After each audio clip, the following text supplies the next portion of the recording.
आदिवासी बहुल्य जिलों में लड़कियों की शादी में लाखों रुपए का दहेज थापा लेने और बाल विवाह की प्रथा वर्षों से चली आ रही है, जिसको लेकर आदिवासी समाज के तड़वी पटेल व समाजजनों ने सम्मेलन का आयोजन किया, जिसमें उन्होंने इन कुरीतियों के खिलाफ लोगों को जागरूक करने की बात कही है।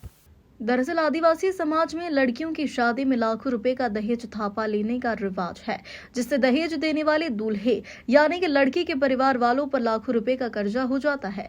कर्जदार परिवार साहूकारों का कर्ज उतारने के लिए देश के अन्य राज्यों में रोजगार के लिए पलायन करने को मजबूर हो जाते हैं। इस दहेज प्रथा को रोकने के लिए झाबुआ जिले के आदिवासी समाज के तड़वी पटेल व समाजजनों ने यह निर्णय लिया कि अब हमारे समाज में इस दहेज लेने की सीमा को सीमित करना है, जिससे लड़के के परिजनों को राहत मिलेगी व अन्य राज्यों में रोजगार के लिए पलायन नहीं करेंगे। इस दौरान समाजजनों व तड़वी पटेल ने कहा कि इसके लिए हमें झाबुआ जिले के प्रत्येक ग्रामों में जाना होगा और ग्रामीणों को दहेज प्रथा की कुरीतियों के बारे में समझाना होगा।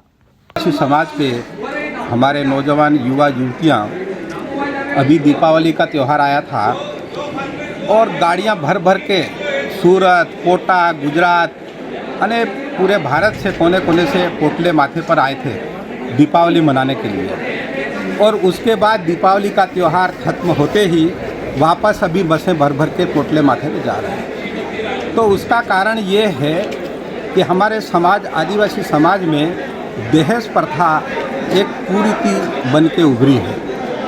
एक बेटी का दहेज 5 लाख, 3 लाख, 4 लाख इस प्रकार लिया जाता है और उसकी पूरी शादी 10 लाख के अंदर ख़त्म होती है। उस कारण से उस बेटी, उस जमाई, उस परिवार के ऊपर तो कर्जा माथे आता ही है। लेकिन उसके बाद में गांव के जितने लोग होते हैं, पर गांव में रहने वाले, उनको नोतरे के रूप में पैसे देना पड़ते हैं, मदद करना पड़ती है। मान लो एक गांव में 30 या 40 व्यक्तियों की शादी हुई लाड़ों की, तो कम से कम 2 लाख या 1.5 लाख रुपया पूरे गांव वालों को कर्जा हो जाता माथे। इन ममेरा अलग देना पड़ता है। इन सब के कारण जो है पलायन की स्थिति यहाँ से बनी हुई है।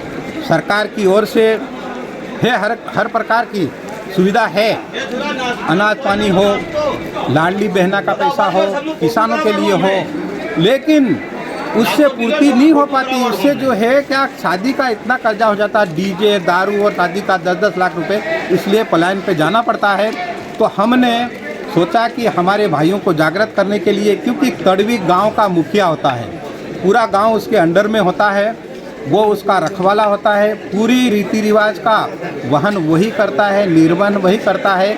इसलिए तड़वी भाइयों को बुला के ये आह्वान किया गया कि आप लोग अपने गांव को बचाओ, अपने गांव की जनता को बचाओ, अपने छोटे छोटे बालकों को बचाओ, अपने बेटा बहुओं को भी बचाओ। नहीं बैठक हमारी थी सब आदिवासी भाइयों ने, तो हमारी बैठक में ये बता रही हूँ कि आज सोईनी शादी था तो 1 लाख रुपया दहेज लेवे नो और 1 किलो चांदी लेवे नी और इनमें शादी करी नालवे नी, तो तीन में सब भाई तैयार से मजूर, और कोई लगतियाँ वगैरह 50-50 हज़ार लेता था, तो ती सब बंद करीन 5,000 रुपया वो गामनी खाई की वो भी सब मजदूर कर ली दी और तीन में शादी करी नालवे नहीं।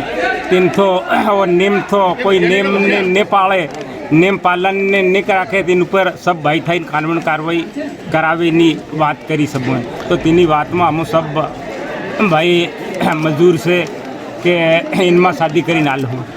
ये बात करी कि नाबालक लड़कियाँ भगे भगे जाती नहीं, तीन में लोग भांगेड़िया पड़ी जाता था, तीन में 50-50 हज़ार रुपया, लाख रुपया खाई जाता था। एम कर नाबालक सोरी तेन ऊपर केस बनावाड़िए एम करी तो सब बात करी के नाबालक सोरी आवती रहे तो थाना ऊपर एकदम से केस नहीं बनावे। और जे समिति बैठक सब भाई थाई रे बात नक्की करे, तीनी बात में सर्वसहमति से पूरे मेघनगर ब्लॉक के पटेलों की सहमति से मुझे अध्यक्ष के रूप में चुना है। जो हमारे भील समाज में हमने जो नियम बनाए हैं, उस नियम में जो भी दहेज दापा चांदी तय की है, वो बहुत ही जल्दी में हर ग्राम में पहुंचूंगा और वहाँ जाके ग्राम की समिति बनाऊंगा और बहुत जल्दी व्यवस्था को सुधारने का प्रयास करूंगा। समाज के उत्थान के लिए काम करूंगा। समाज में गलत कृतियाँ उसको बंद करूंगा। डीजे दारू के ऊपर प्रतिबंध करवाएंगे और बहुत ही जल्दी समाज के उत्थान के लिए काम करने का पूरा प्रयास करूंगा, खरा उतरूंगा। मुझे जो दायित्व दिया है उसके ऊपर मैं भले दिन रात लग जाए, मुझे रात में मैसेज मिलेगा तो रात को उठ के मैं उसी गांव में जाऊंगा और उनका सहयोग करूंगा, साथियों को लेके सहयोग करूंगा। ये मेरा दायित्व है जो मुझे दिया गया है, मैं उसमें खरा उतरूंगा।